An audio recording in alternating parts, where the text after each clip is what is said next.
All right, everyone, we're going to go ahead and get started.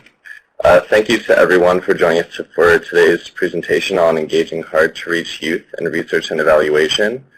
This is the second of a three-part webinar series focused on engaging youth in research and evaluation. This series is being co-sponsored by USAID's YouthPower Learning Youth Engagement Community of Practice and the American Evaluation Association's Youth-Focused Evaluation Topical Interest Group. My name is Mike Schweigertz. I'm Program Officer for Youth Participation at the National Democratic Institute and co-champion of the YouthPower Learning Community of Practice on youth engagement. YouthPower Learning is a USAID-funded project designed to build and disseminate evidence on positive youth development. The Youth Engagement Community of Practice is one of 4 communities organized by YouthPower Learning to help support these efforts. The Youth Engagement Community of Practice is led by 2 co-champions. The first is Christy Olenek from Making Sense International, and I'm the second co-champion and have recently joined the Community of Practice, and I'm very excited to be in this new role. We also have a facilitator who supports our work, Lindsay Wolf from Making Sense International. The group started in December 2015 at our first YouthPower annual meeting, now has almost 400 members. The Youth Engagement Community of Practice has 5 goals, which are listed on the current slide. The first one is dedicated to developing a definition of youth engagement for YouthPower, which we have already done, and you can find it on the youthpower.org website through the link provided. We are also in the process of developing guidance on using indicators to measure youth engagement. The recently published YouthPower Positive Youth Development Measurement Toolkit provides a framework and illustrative indicators that measure the many concepts related to positive youth development, including youth engagement.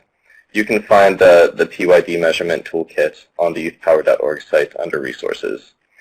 As a community of practice, we create space for sharing of youth engagement experiences and hold 3 in-person meetings per year. We also keep a clearinghouse of resources on youthpower.org and work to include Youth Voice and Youth Power activities.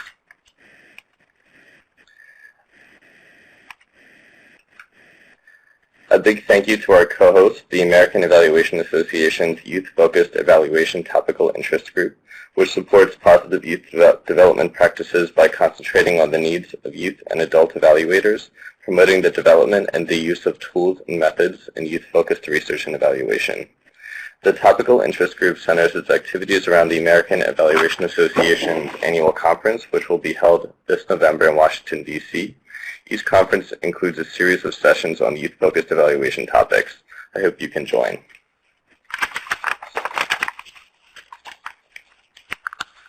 Now I would like to introduce today's speakers.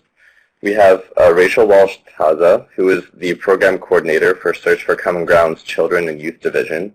Rachel is responsible for facilitating knowledge sharing within the organization on effective practices and lessons learned from programs engaging young people.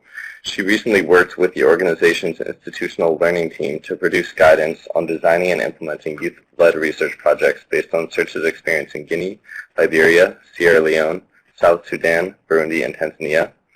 We also have Abigail Experience, who is a program officer at the Center for Coordination of Youth Activities in Sierra Leone, where she coordinates programs on human rights, justice, and rule of law with a focus on children, youth, and women.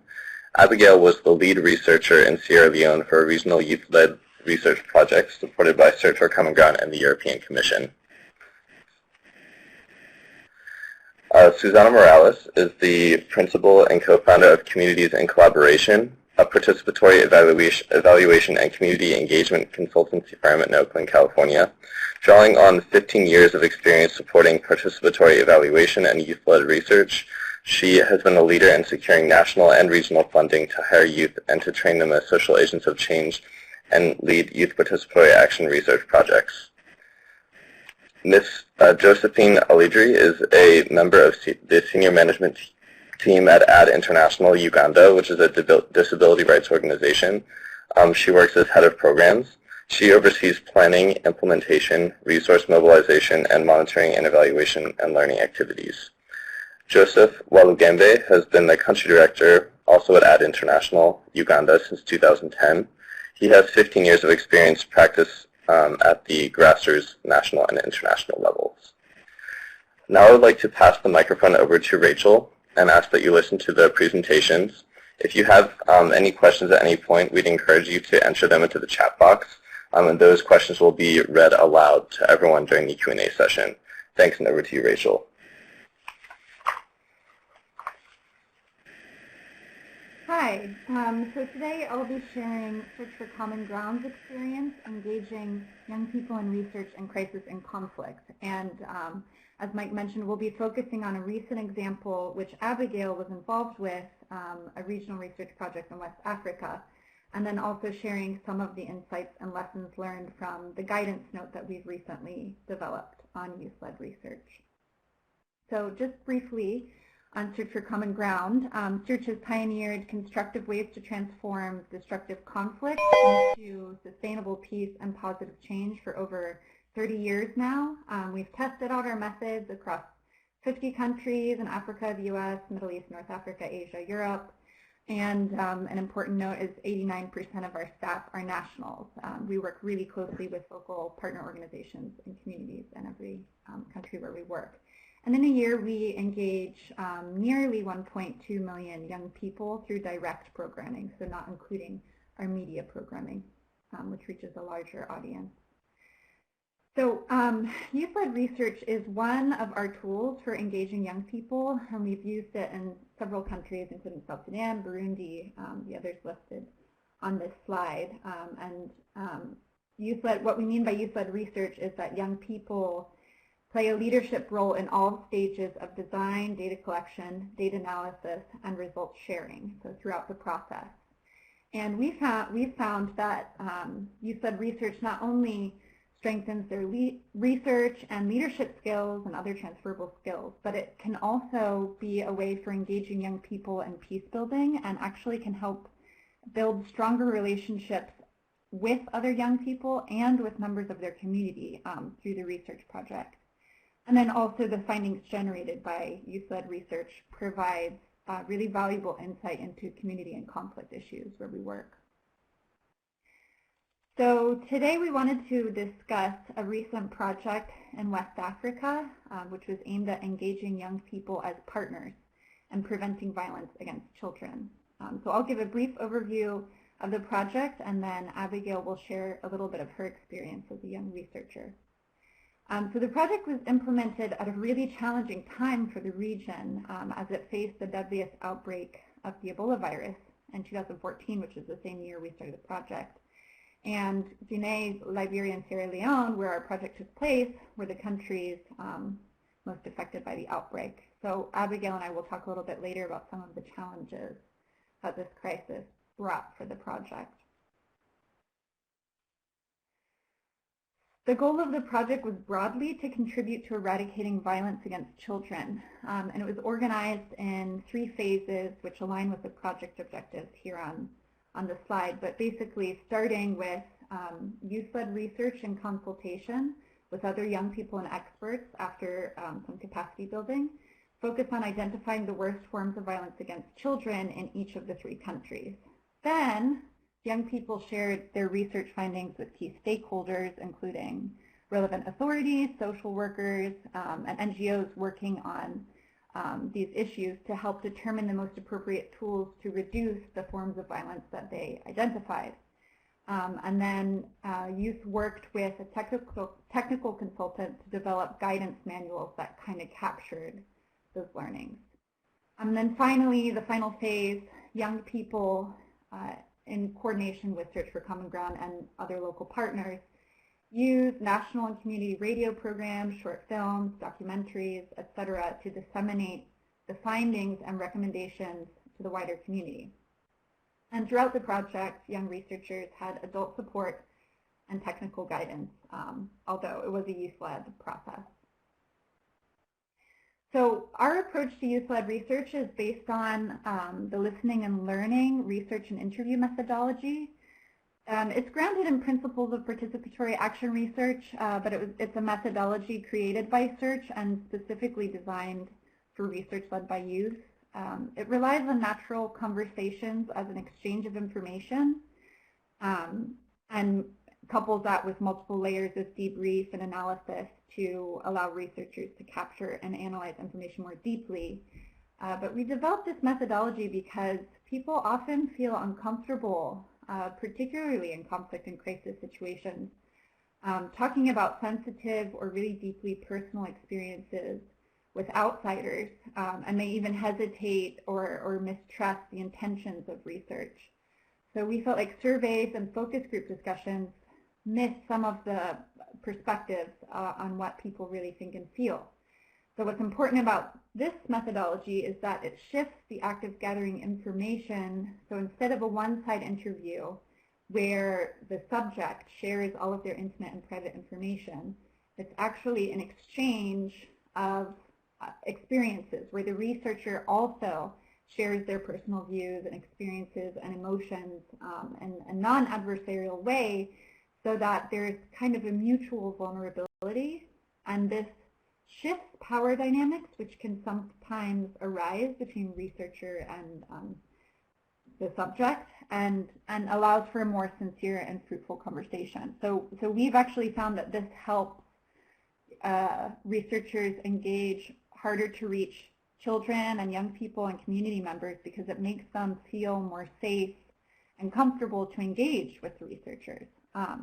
So there's a link on the slide to the methodology for more information, which goes into much more detail on what the methodology is. So just quickly, the outputs of the project are listed here on the slide. I would note that I wrote 75 youth researchers, but there were actually 85 youth researchers engaged. And based on an evaluation conducted by Michael McGill of Young Peace Builders, I thought it was really important to point out that the youth-led listening and learning methodology I mentioned actually did help young researchers gain trust and credibility with the children and youth that they interviewed, who had often experienced really difficult cases of violence, and made the children and youth more comfortable to share these really, really personal stories.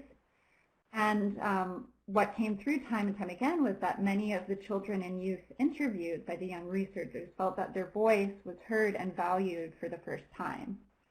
So in addition, this is in addition to the young researchers themselves growing personally and professionally through the project and expanding their skills, etc. So I thought that was a really important outcome to point out.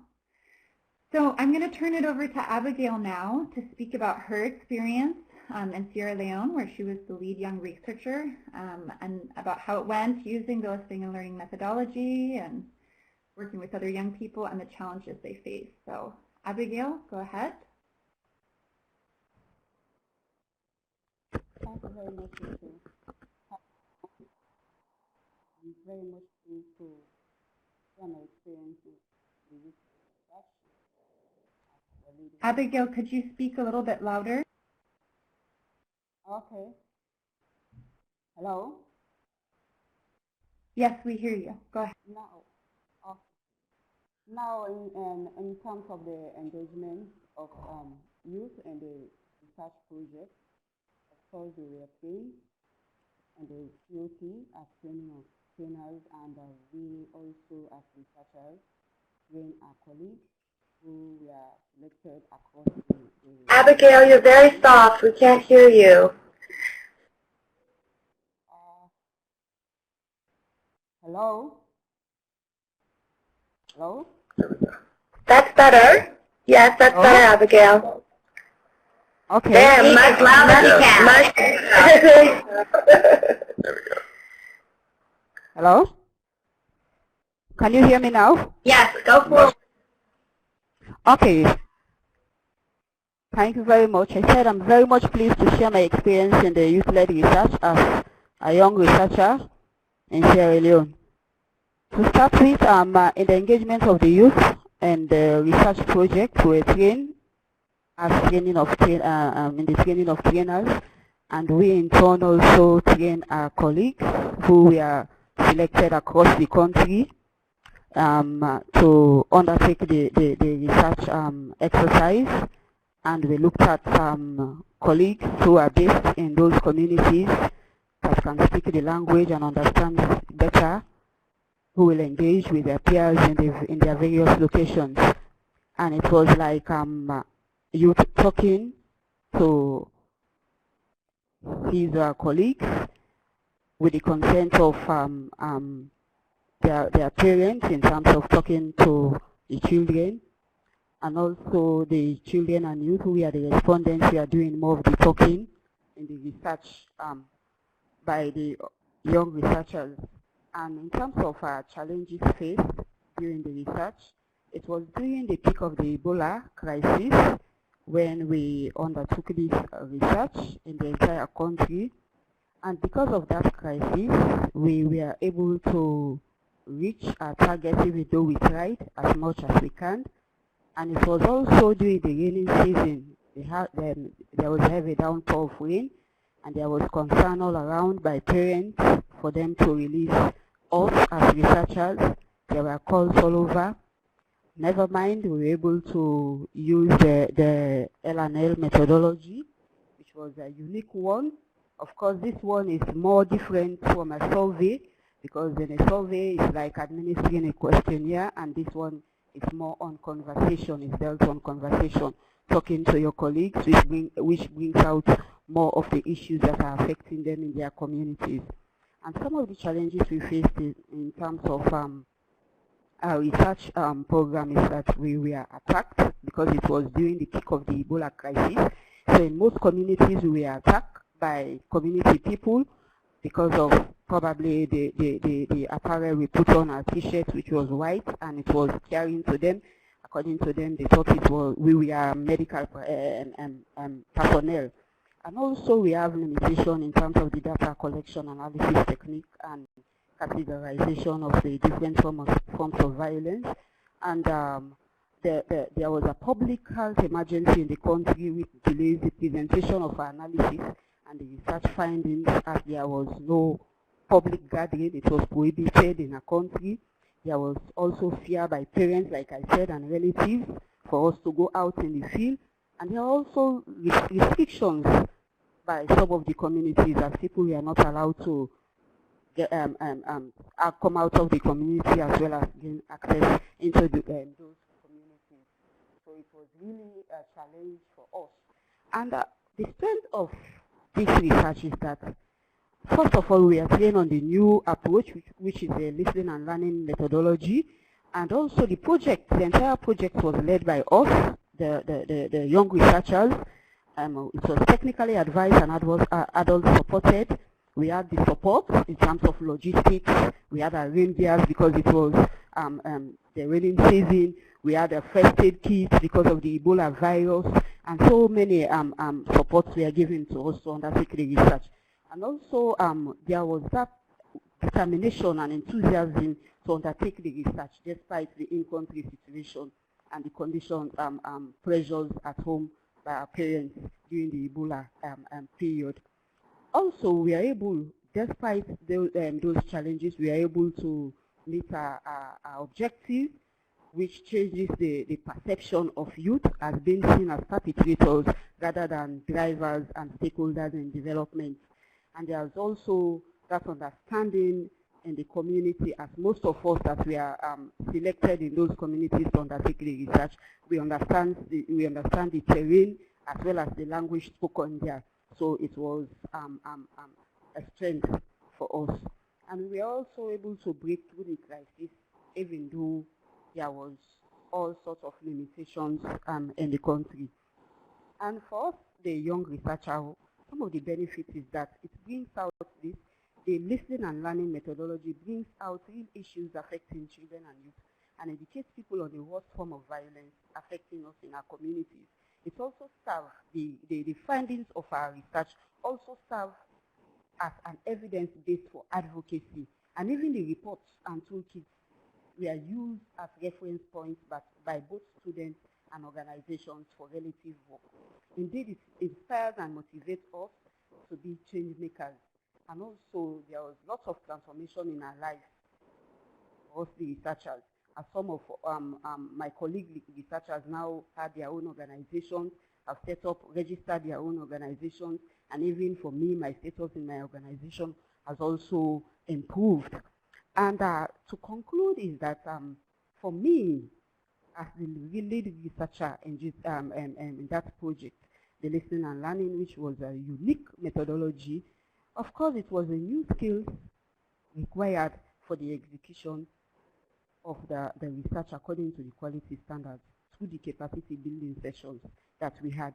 It also improved on my leadership skills by managing and connecting with the 25 researchers, because for us here in Sierra Leone, my colleague researchers were 25, so I was able to manage my colleagues, even though it was during the Ebola crisis. I was able to communicate with them, send out information, check on them, and also there was that kind of strong information sharing between myself and my colleagues.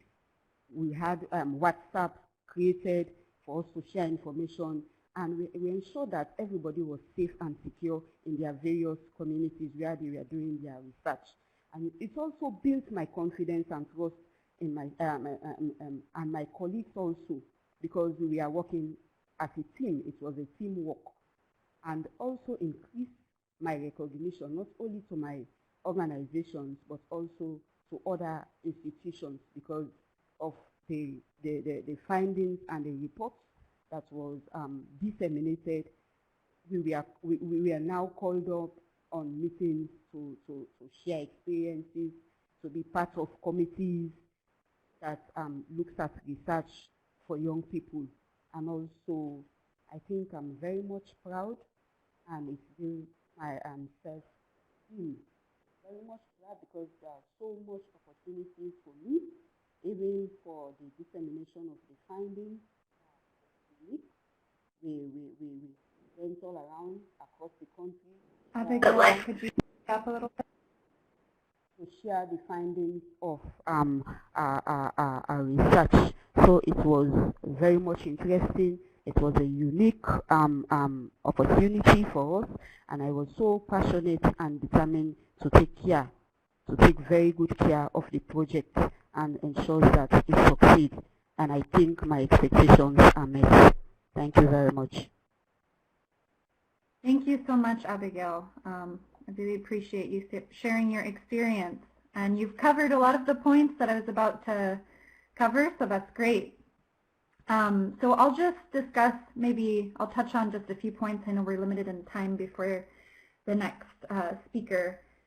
So Abigail mentioned some of the challenges of navigating crises. She talked about all of the challenges the team faced with community misperceptions of the research team, et cetera, families' concerns during the Ebola crisis. And what we really found was that it was the perseverance and creativity and commitment of the young researchers who, even when we halted and suspended activities during the peak of the crisis, just out of security and health and safety concerns, young people kept checking in with our team to see when they could be active again. They were really dedicated and motivated. But of course, this required a great degree of flexibility and adaptation in the project, close coordination with the donor. We had to suspend activities twice, and that delayed a lot of the activities as well. I'll just touch on one more challenge, and as I said, all of these lessons learned are also detailed in our guidance note and an evaluation from Michael McGill of Young Peace Builders of the project. But I'd like to just mention quickly the potential for harm. So in conflict and crisis settings, we do recognize that there's a risk of harm for young people participating in the research, not just for the researchers, but also those interviewed. And we found in the West Africa project that by conducting research on sensitive topics, such as domestic and sexual violence, which is some of the cases that they were hearing from the children and young people they were talking to, this does expose both the researcher and potentially the person being interviewed to potential trauma, either re-traumatization or vicarious trauma. And we actually had a few cases of vicarious trauma identified in young researchers. And one way that we could have better prepared for that is provided more sufficient training on anticipating that exposure to really difficult, recounting of really difficult experiences, especially because many of the young researchers may have experienced similar trauma themselves previously. And also setting a clear process for how and when to respond to disclosures of abuse, for example, when they should refer victims to appropriate service providers and how to do that safely, and really conscious of the information and protection of the child or young person that they were interviewing. I'll just jump quickly. Oh, well, one more point to cover is the importance of conflict sensitivity, which is also, I'll talk about briefly in our next slide, but it's really integral to the design and implementation of youth-led research, not just in conflict and crisis context, but everywhere, because it's important to understand the power relations and tensions, as well as the position of young people within the community being researched, because we build our teams to be diverse and inclusive, the research teams, and not only could there potentially be tension between young researchers based on tensions in the community already existing, but also adult members of the community might have really rigid ideas of the role that youth should play and misconceptions about young researchers coming into their area and asking questions. So conflict sensitivity is really important, and we address some of these tensions among young researchers through team building exercises during training that help diffuse tension and correct power imbalances, etc. And then another important thing is the technical oversight throughout, so that if something does arise, we're able to address it immediately. And then just making sure to engage the community from the beginning to ensure that there's some buy-in and support for the activities that young researchers will be conducting. I won't go into any more of the challenges. I'll just jump quickly to good practices. I've covered a few of them implicitly already.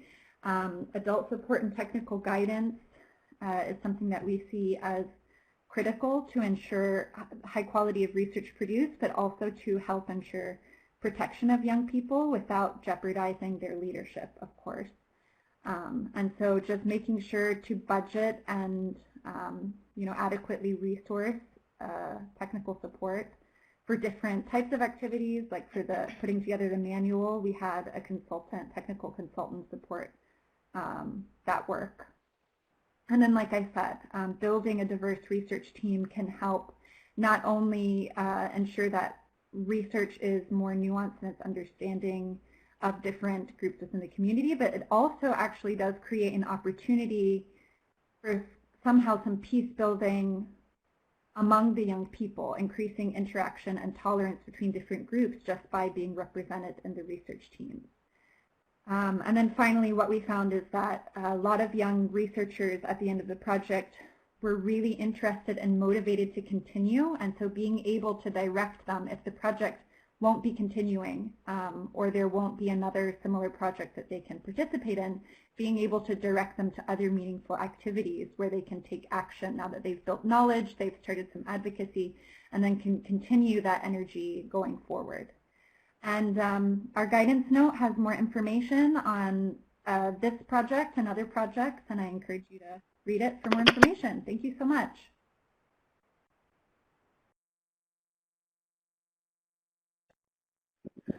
All right, great. Thanks very much, Rachel and Abigail, for your presentation. It was great to hear more about your listening and learning methodology, and then also hear more about its implementation in practice, particularly in conflict and crisis environments, and hear about some of the lessons learned. It was really great, interesting. Thank you. So next we're going to head over to Josephine from Ad International. Josephine, you're up. Yeah. Yes, thank you very much. Joseph and I are pleased on behalf of Ad International to share experience in engaging the youth with disabilities in research. And I will introduce to you the Ad International briefly of the research, and then share with you some key considerations which are worth replicating from our own experience that we wish to present as recommendations.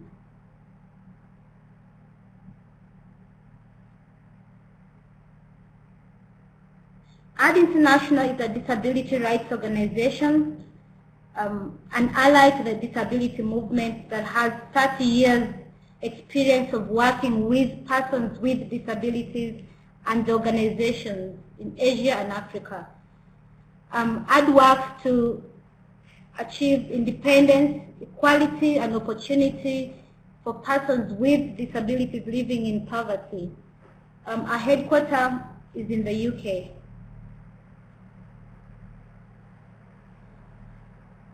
AD's work is anchored on the Convention on the Rights of Persons with Disability as a disability rights organization. That is the key convention around which our work is, that underpins the work that AD does. Along with our work is aligned to other national frameworks such as the Sustainable Development Goals, the Agenda 2030, and the principle of leave no one behind.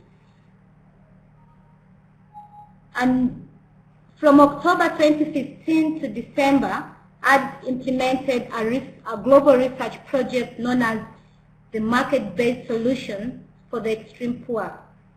This is a global research project that aimed at assessing potential for market-based solutions to benefit the extreme poor, essentially looking at how markets can work or can be made to work for the extreme poor. The Market-Based Solutions project was funded by the Rockefeller Foundation and implemented by AD International in partnership with the Institute of Development Studies of the Sussex University in the UK, COAD International Institute of St. Francis Xavier University in Canada. At the local level, the field implementation of this research was carried out in Uganda in collaboration with 5 organizations of persons with disabilities, with specific focus on the organizations focus on disability specific. We had one focusing on persons with physical disability, another on persons with visual disability, one with focusing on persons who are blind, and one that focused on women with disabilities, and the 5th focusing on persons with disabilities living in a defined geographical area, which is in the northern part of the country. Just to mention at this point is that this research engaged persons, the youth with disability by design. Then engagement from the word go was by design, and the project engaged the youth as facilitators of the process, right from its inception up to its dissemination, which marks its closure. So the project, we engaged with 20 peer researchers as facilitators of the research, and these 20 were identified based on a set of criteria. The study largely focused on the experience of women with disabilities and youth with disabilities. So the 20 peer researchers, 40% were youth with disabilities drawn from different locations. And so as I had earlier on mentioned, engaging the youth with disabilities in this research was by design, and that we purpose to engage 30 to 40% of youth in this research.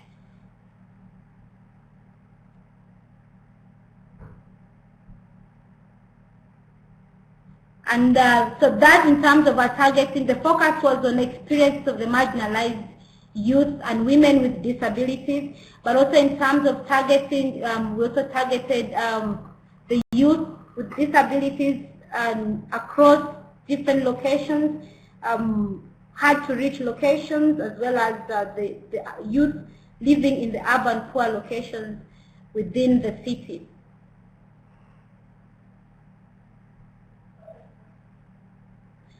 We were keen on one consideration was in respect to the gender.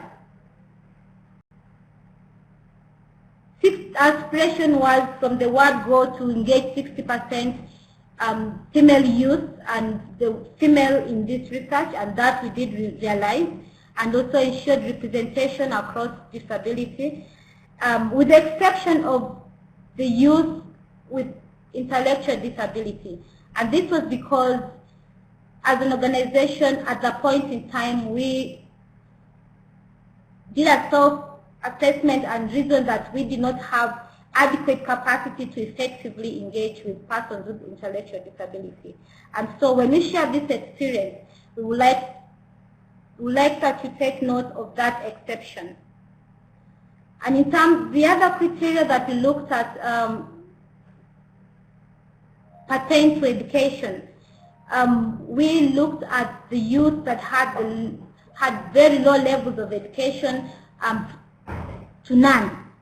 So for a youth to qualify to have participated, he or she we had to ascertain that this particular youth has not actually had access to education or has a very low level of education, as well as looking at the other socio-economic indicators like the quality of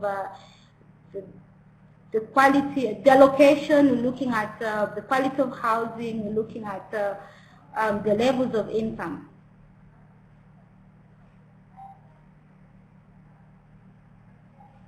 So what you see right there on the screen, pictures that show some of the locations where this research was conducted, and part of the team that did work to carry out the research.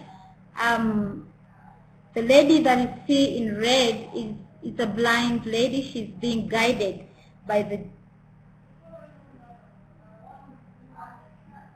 the colleague who is walking right beside her.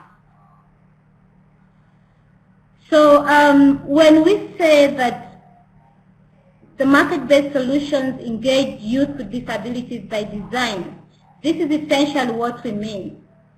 The research was basically a qualitative research, and that was based on the lived experiences of persons with disabilities, and in this case, the youth with disabilities engaging as facilitators of the process and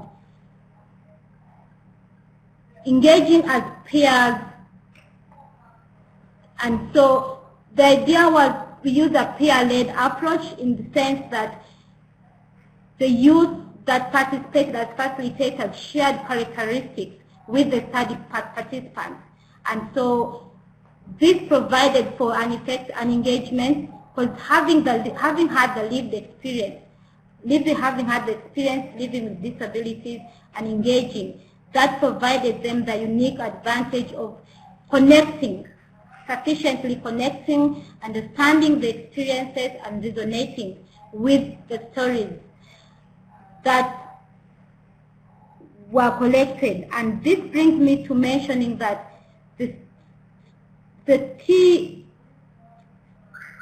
tool that we used was story collection. We used stories that were gathered by the peer researchers as the basis of this research, and also the story collection. Stories were the means through which we collected the experiences of persons with disabilities, of youth with disabilities that engaged in this research as participants, as well as facilitators.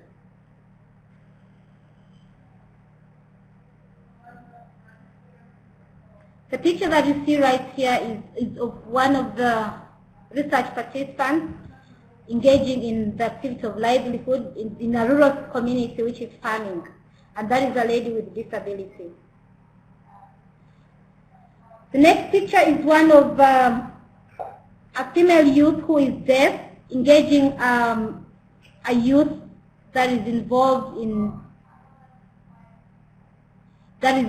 in carpentry.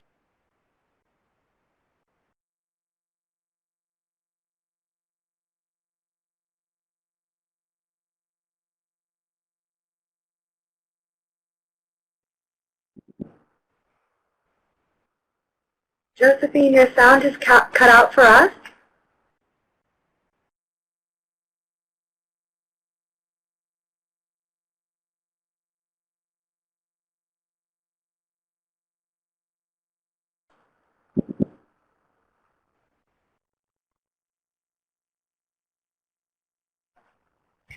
Josephine?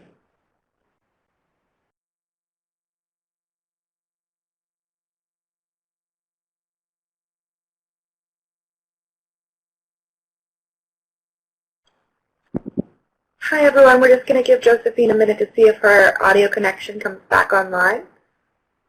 Otherwise, we'll go to Susana from Communities and Collaboration and then come back to Josephine if their connection restores.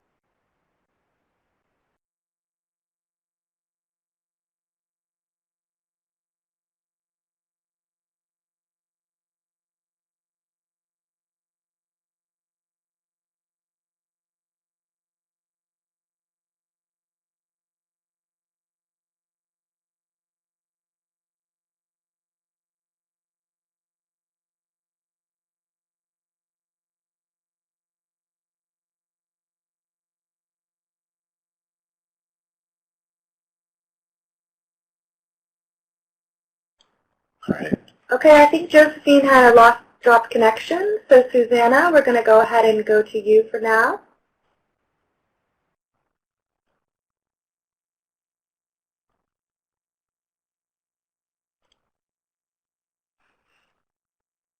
So good morning everyone, my name is Susana Morales and I am with Communities in Collaboration, Comunidades en Colaboración. We're based out of Oakland, California, and I wanted to share with you some of the lessons that we've learned about working with young people, and also really acknowledge the fact that a lot of the things that I'm going to cover this morning with you briefly have been spoken about previously from our presenters, and I think that a lot of the themes that emerge will be similar. We are all working with very vulnerable populations and communities that are facing some really delicate challenges. Right now here in Oakland, as in much of our country, there's a lot of political instability and there's a lot of things that are bubbling up in communities of color.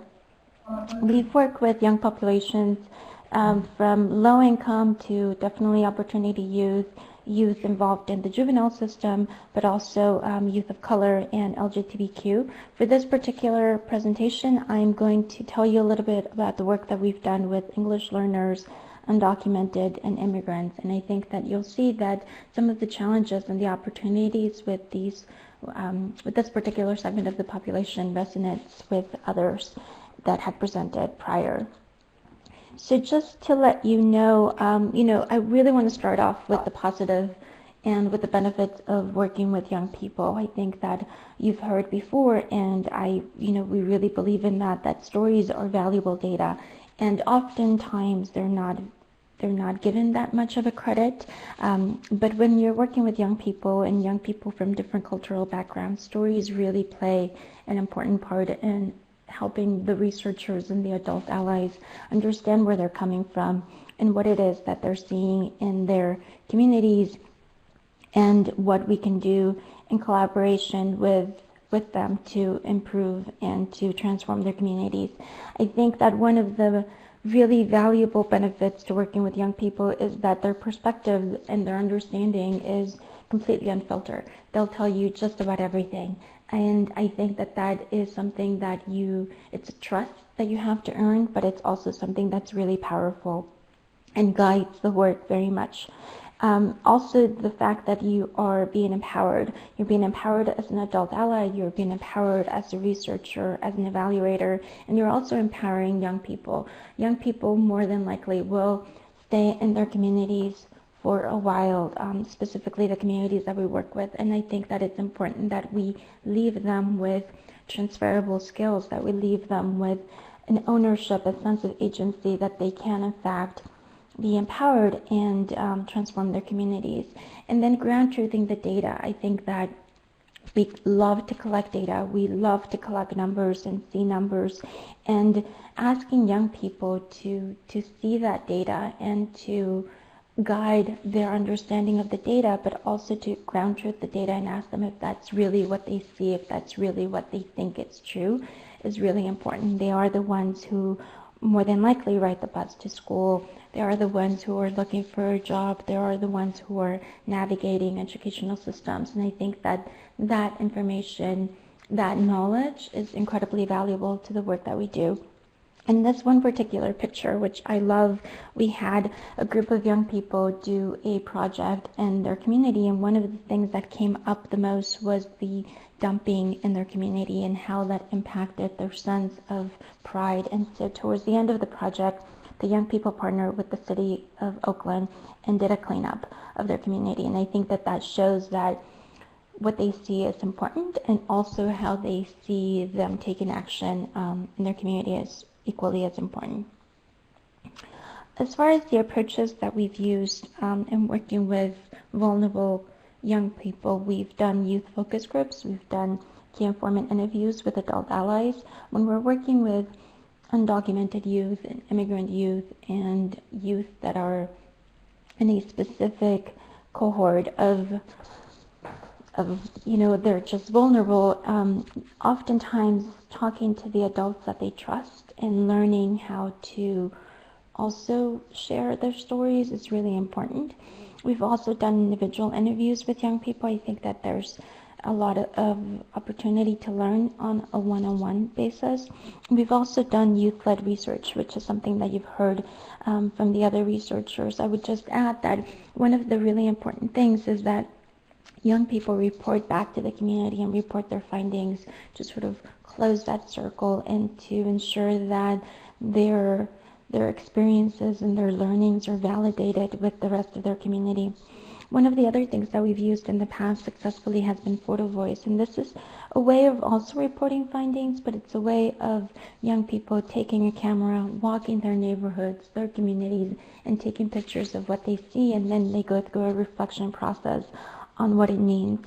And this process tends to be very interactive and really allows young people to be creative and to show people what they see on a regular basis through photos. So if some of you are not familiar with that, I would encourage you to look it up, and happy to share more information as well. And then of course there are several challenges working with young people that are not feeling safe necessarily, or feeling safe at the time. So there's, they're definitely shy. There's a lot of fear. There's a lot of distrust, and not only are they hard to recruit, but there's a lot of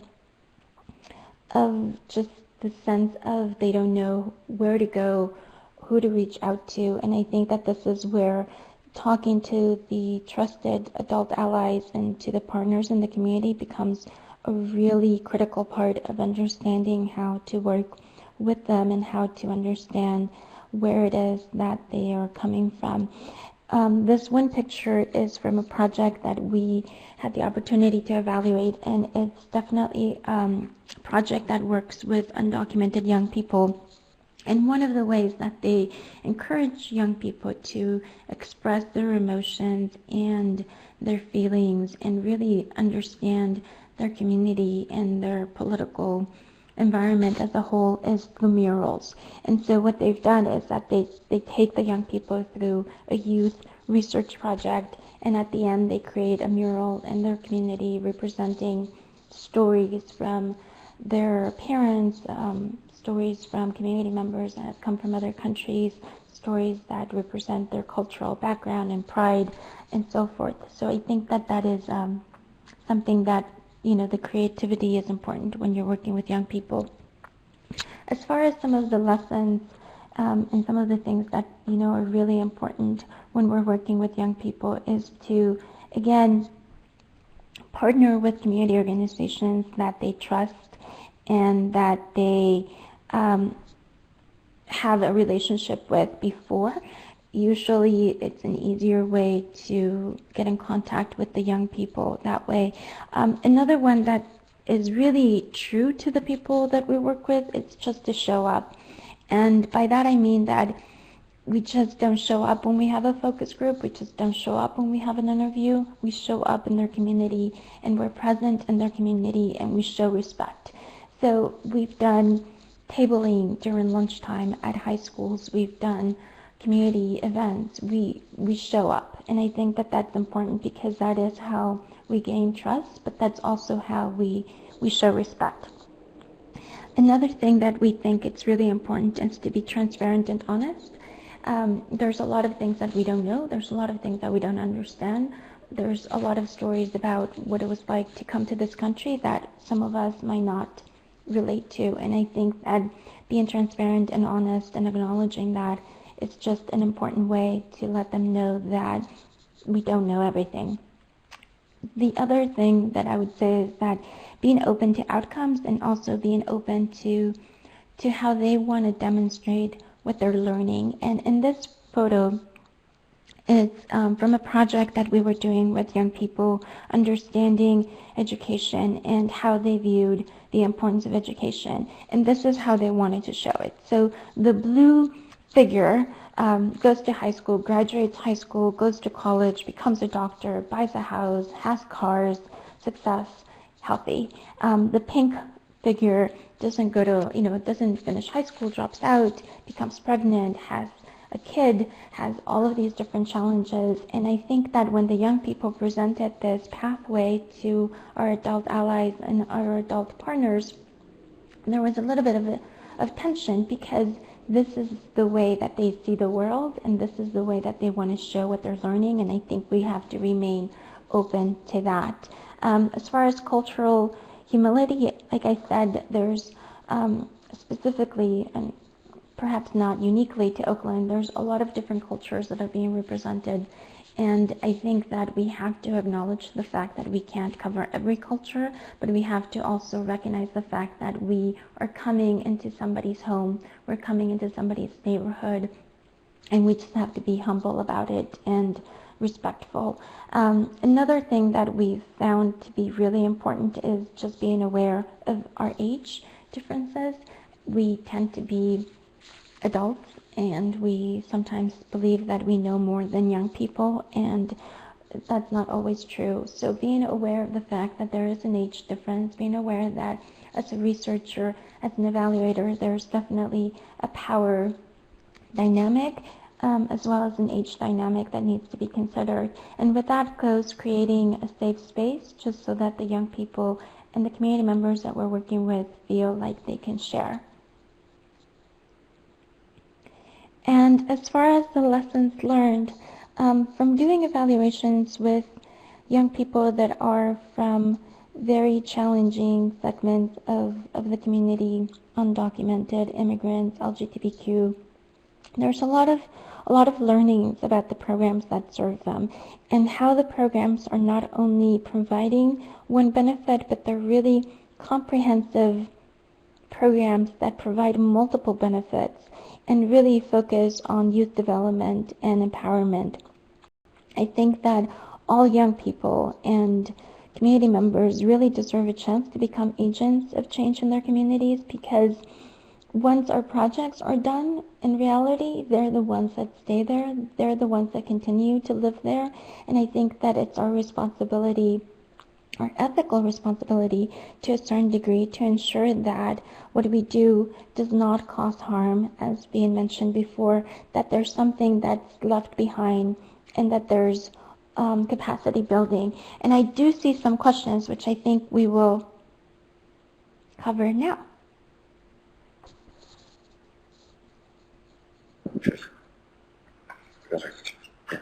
Josephine, we'll go back to you now, actually.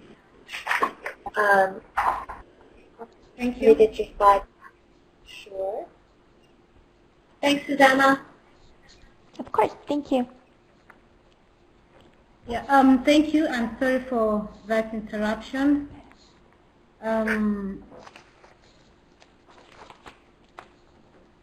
I'll proceed from, I just want to quickly then go to from the experience we've had working with youth with disabilities on the market-based solutions research, and to say what are some of the key considerations that from our own experience that we think should be made, and in this case we wish to make them as recommendations. One is to recognize that participation is a human right. We all know that it can be particularly challenging to figure out how to effectively engage persons with disabilities who are not who present with disability, various disabilities. Some are deaf, some are blind, some have physical challenges, and some could have intellectual disabilities. I think then the best consideration to make is that recognizing participation as a human right, and therefore an obligation as on duty bearers to ensure that no one is left behind. And the ethical considerations, we recognizing that the potential for harm, I'm happy that the previous presenters have highlighted that, recognizing the potential for harm in engaging with the hard to reach youth in research, and therefore instituting measures. In experience we went through a process of ethical review and approval by institutions that are mandated to carry out that, but also it entailed securing informed consent from the youth with disabilities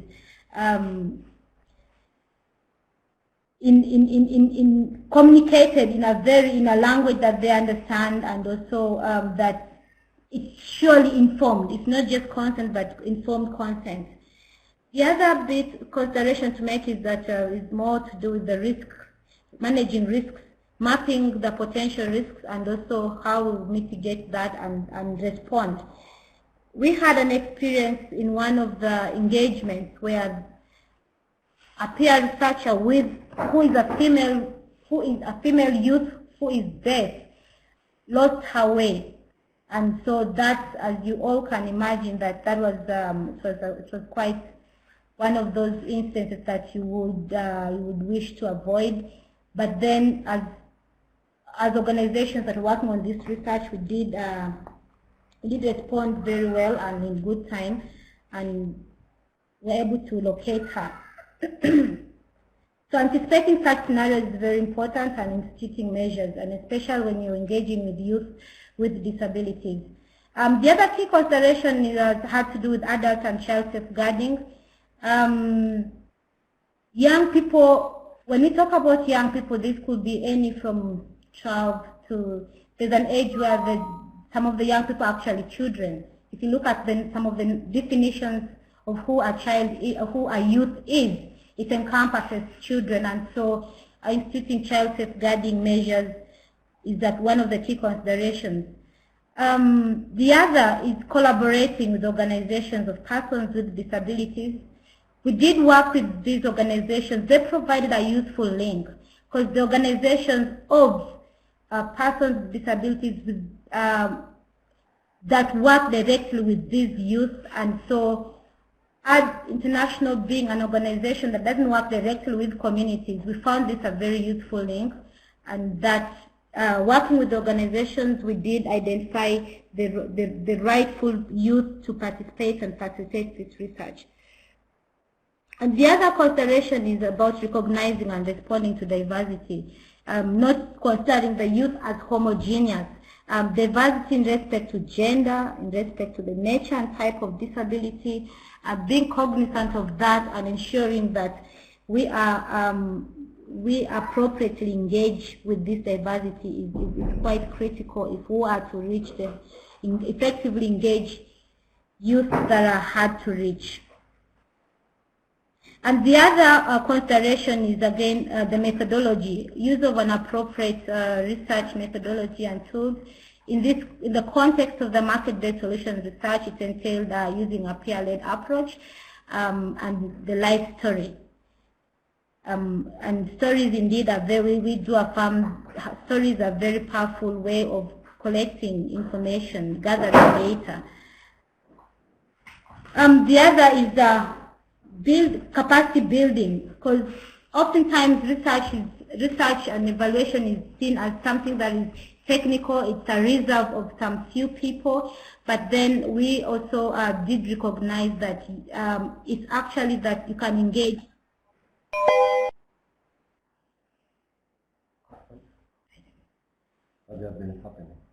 Yes. And the other bit of this is also building the soft skills. Josephine, we lost you again. Wait.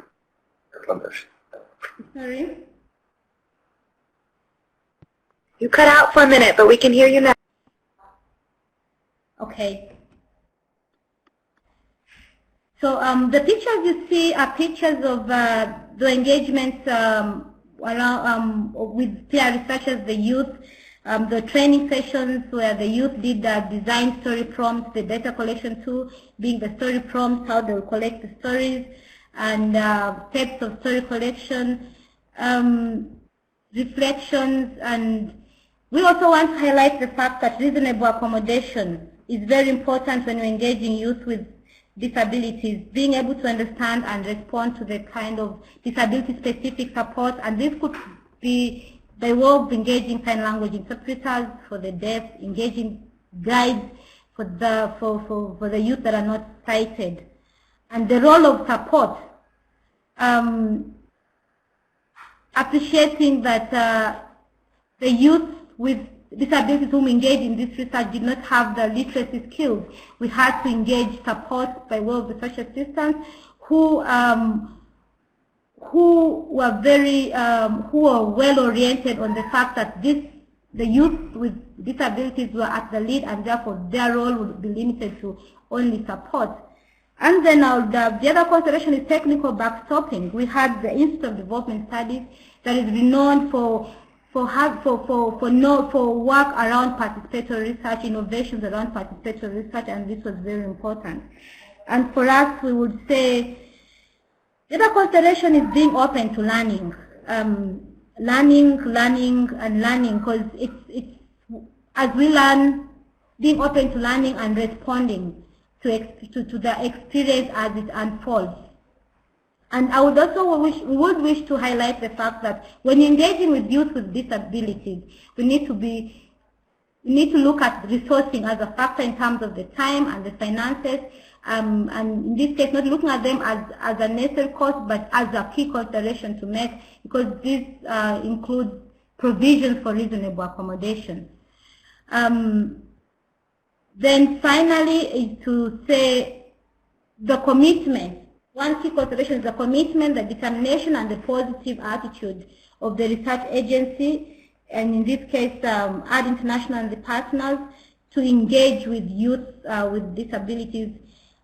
We do recognize that there tends to be a lot of fear and anxiety around that, how that can happen. And for us, this was pretty much like one of the first experiences we're having, and we naturally had the fears and the concerns. But then the choice that we made, the determination and the focus, is what enabled us to be able to go through this experience and therefore be in position to share this learning. Thank you very much. We're happy to respond to any questions that you might have. We do have reports on the research itself and some highlighting the process as well that we'll be happy to share. Thank you.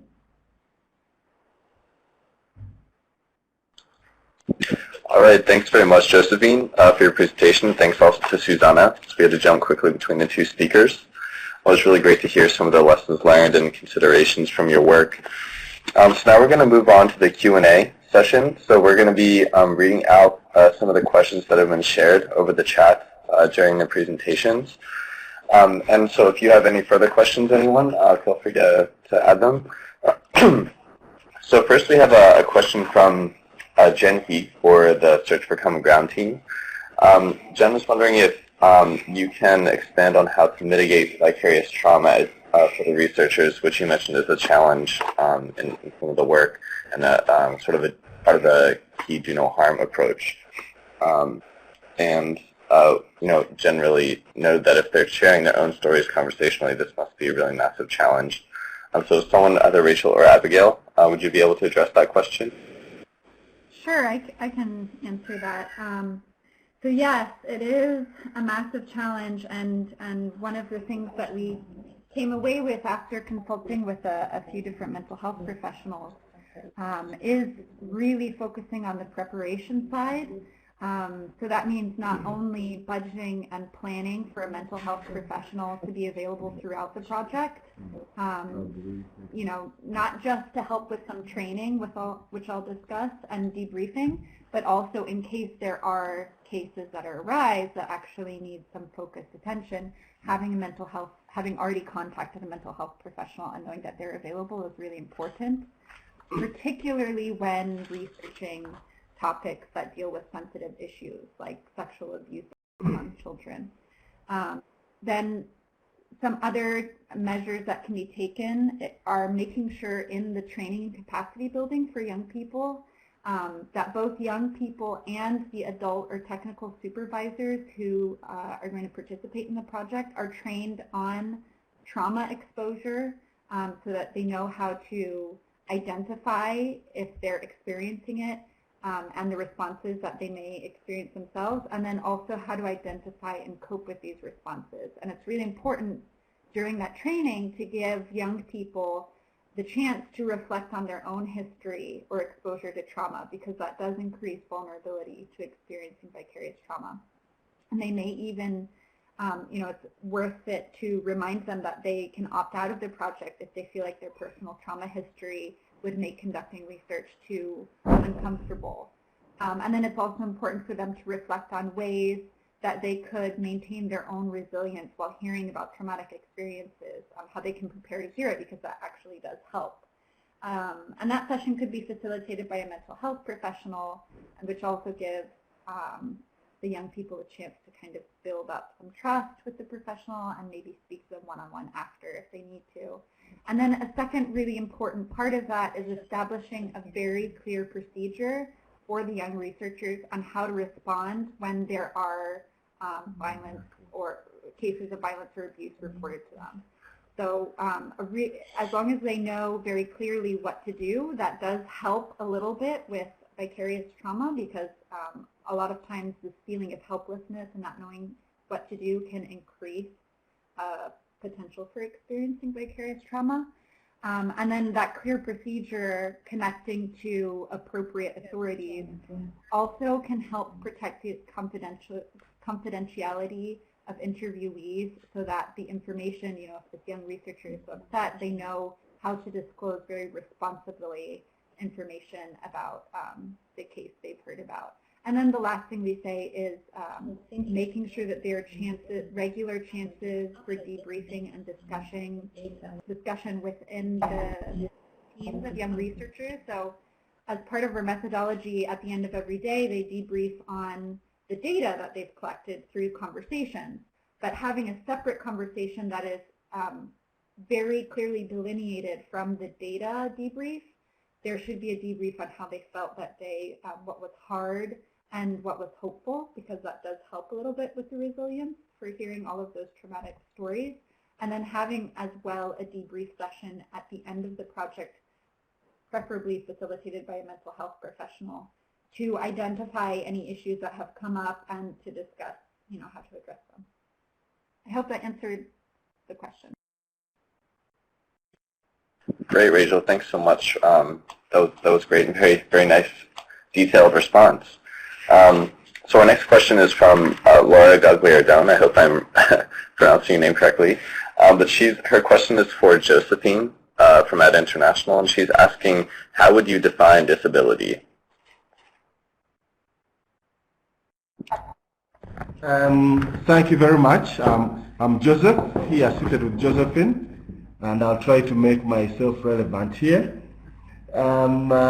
The best definition for disability, I think, is the one you will find in Article 2 of the Convention on the Rights of People with Disabilities, namely that people, let's say, disability results from the interaction between somebody with an impairment and an environment that is constituted with barriers, and those barriers could be physical or social or psychological, and that relationship and its impact on how much the people who experience it will be denied the opportunity to participate in day-to-day activities and enjoy the privileges, the opportunities that other people take for granted. And that definition by its nature suggests that what is considered as disability could shift from culture to culture, society to society, but the extent of technology would also make a difference. Probably 5 years ago in Uganda, I was considered disabled in relationship with a computer. Nowadays, with a screen reader, as many of you would know, I'm no longer disabled in relationship to a computer, but I'll be totally disabled in relationship with driving a car in Uganda. Thank you. I hope that responds.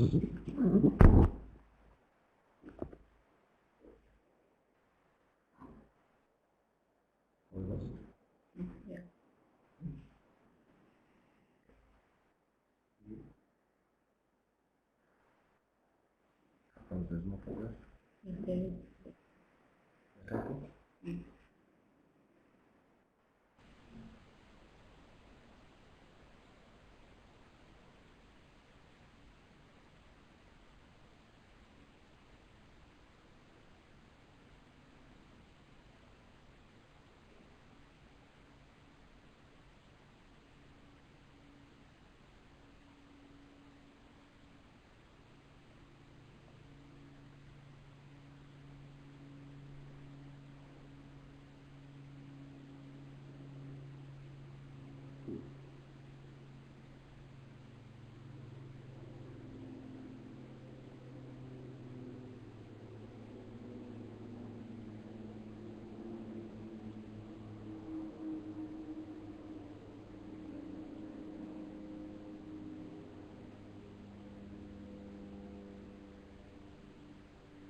Great, thank you, Joseph. Sorry about that, everyone. We had a little technical difficulty. So our next question is from David Morgan. I think you all didn't hear because of a technical problem. The question is for Susana.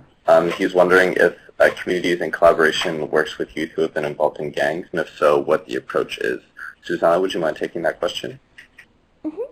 We do work with young people that are a part of gangs, and I think for that, there's a lot of different approaches, but mostly, like I said, showing up is even more important for those young people, and not only that, but showing up in a space where they feel safe. So we've worked with young people that attend specific schools because of the gang boundaries and because of where they can and cannot be, and I think it's going to those spaces where they feel safe to find ways to engage with them.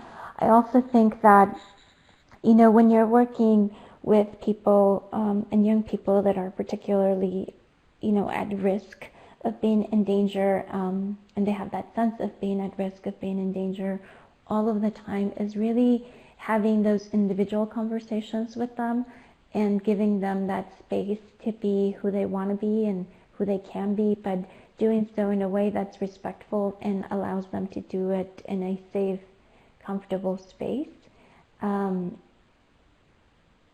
A lot of it is also, there's a lot of learning that you have to do as an adult ally. I think that you have to just realize the people that you're working with, especially when you're working with gangs and the different boundaries and the different sections of the city.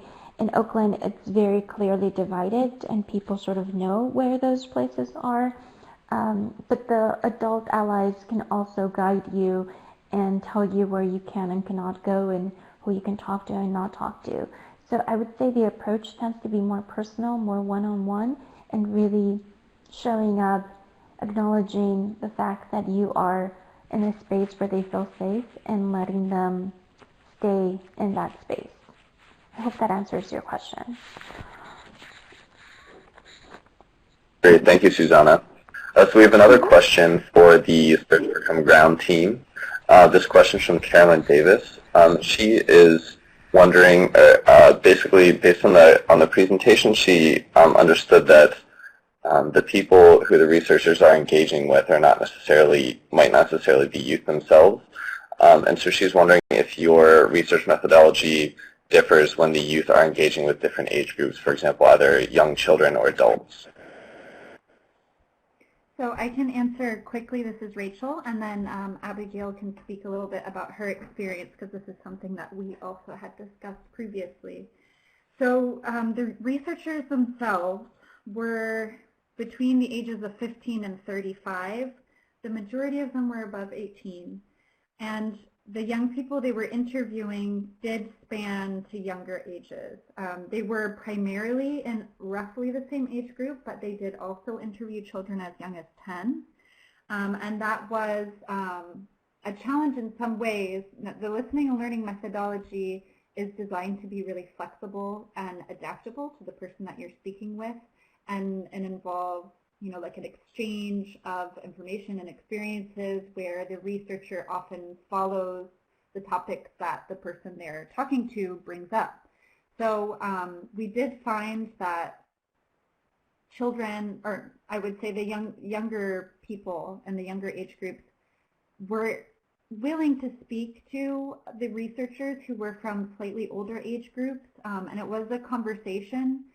But there were some difficulties when a young researcher was a 30-year-old trying to talk to a 10-year-old. There were some additional challenges in building trust with the young person. We did not use other techniques like drawing or body mapping or anything like that, which we know are some other age-appropriate techniques. Abigail, did you want to speak a little bit more about your experience speaking with younger children? I think that was really a challenge for us as researchers, because speaking with children when you are a youth, it's a bit challenging, especially the age gap difference. Youth feel confident to speak to their peers. They feel more confident. And we had also that challenge in terms of the social taboos, which enable children to speak freely on sensitive issues affecting them, like for instance the FGM, the female genital mutilation. It was difficult for us young people, youth, to get the issues from them, the children.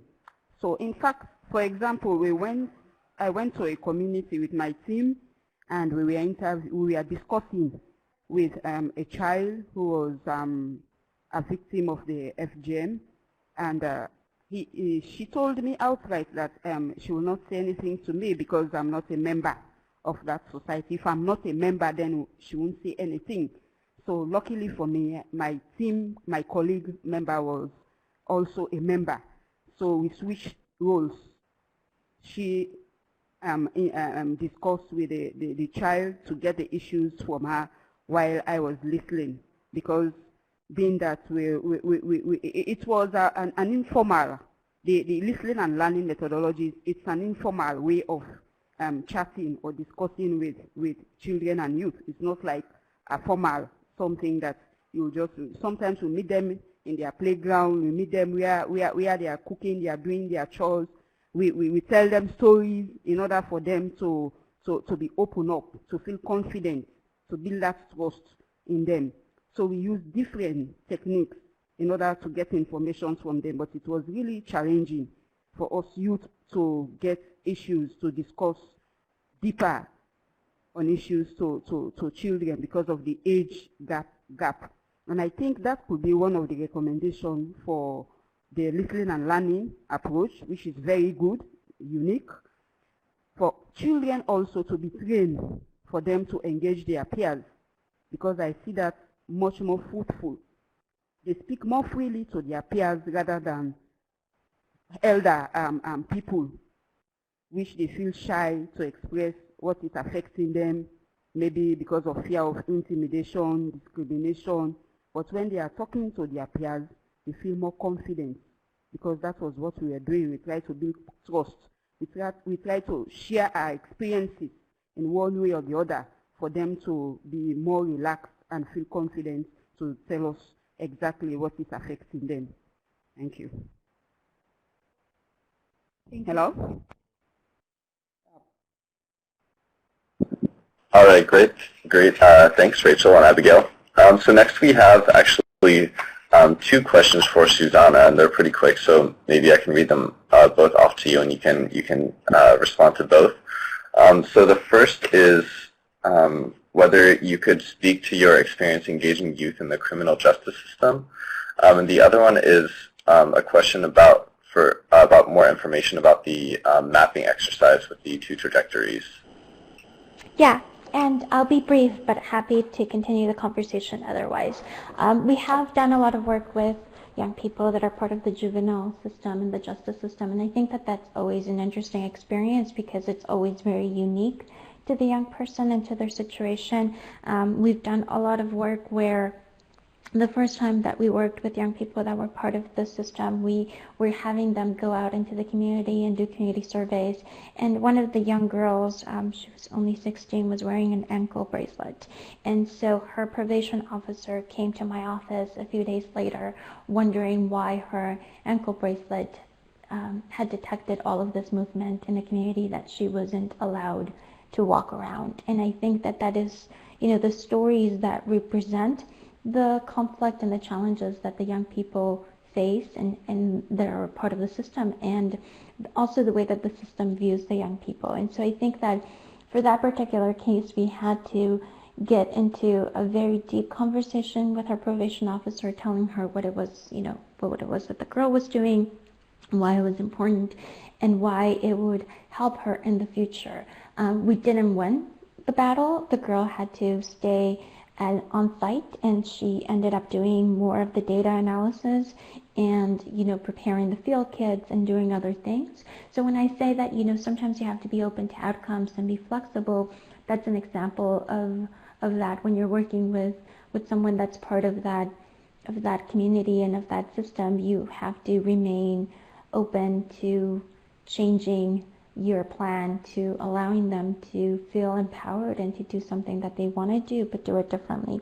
I think communication is key, and I think also ensuring that you are partnering with those adult allies and those adults that are part of their lives in one way or another is important to facilitate that and make that happen. And then as far as the mapping process, so that was part of a youth-led health impact assessment. It was the first national youth-led health impact assessment, and you can find it on a website that I'd be happy to share. But that was about a group of young people ranging from 14 to 17, and there were a group of 5 young ladies understanding the importance of education and viewing education as a tool within their own community to understand how to access education, but also to view and to start thinking about education differently. So it centered around educational pathways, like the type of pathways that they thought were important to their community and to their peers in order to engage them to stay in school and see a path outside poverty and outside a community that's distressed. So that was the exercise itself. And I think that a lot of it was centered around, again, what they saw as important and what they saw as a tool to help them navigate the world and get the things that they thought were success. So having a house, having cars, going to college, or having a child at a young age. Those were the things that they thought were important.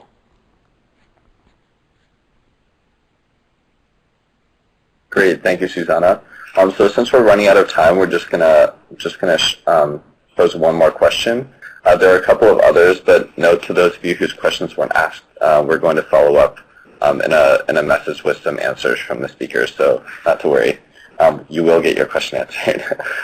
So the last question is for Josephine, and from Jen Heeg, and she's asking sort of how do you make the case to your donors that you actually perhaps get better information by doing research with youth with disabilities to justify perhaps some of their concerns about the cost, some of the extra costs that you might incur? Thank you very much. Explaining the value of additional costs for inclusion can be sometimes challenging to make to some donors, although I must say that recognition of equity is growingly becoming more, it's increasing across the development agency. But if I could say back to the UK, where probably most of our international engagement is, we've been in close discussion with DFID to improve the definition for what they call value for money. And we've been saying beyond the 3 E's of effectiveness, efficiency, and economy, what they always consider as the small e of equity should be given more pronouncement in the definition of value for money in terms of the extent to which an intervention is reaching the harder to reach to be given higher prominence. And I think that is increasingly coming up. I've seen it in recent call out for proposals by DFID, and I believe many UK organizations, funding agencies, and probably others that tend to share notes with DFID will grow into that realization. But the other argument has been to the disability movement and its allies, that we need to appreciate and develop our methodology to probably argue the cost for exclusion, because I think now it's known what it is that you miss when you don't involve women, when you don't involve youth, but the cost of exclusion of people with disabilities is yet to be better made. Thank you. Great, thank you very much, Joseph. So we're going to go ahead and close now since we're out of time. But thank you, a big thank you to all of the speakers today, Rachel, Abigail, Susana, Josephine, and Joseph. Your insights were really great, and I think will be really useful for all of us to learn about how to improve our work. And thanks to everyone else as well for participating. A couple notes about what you can do next. So we'd encourage you to contribute to the Twitter stream and spread the message of positive youth development. We were sharing some tweets during this webinar as well, so we encourage you to retweet and share those.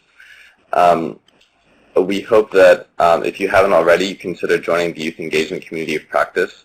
You can do so at youthpower.org just by clicking on the communities link at the top of the page. Our next in-person meeting for the Youth Engagement Community of Practice is next Tuesday, May 23rd. So if you can join, we'd encourage you all to RSVP and join that meeting. It will be at Banyan Global here in Washington, D.C. And we also would like to remind you to not forget to take a look at the American Evaluation Youth-Focused Evaluation Topical Interest Group. So just also an FYI, our 3rd webinar in this series will likely take place sometime this fall. So please keep an eye out for the webinar notice by email. Thanks again, everyone.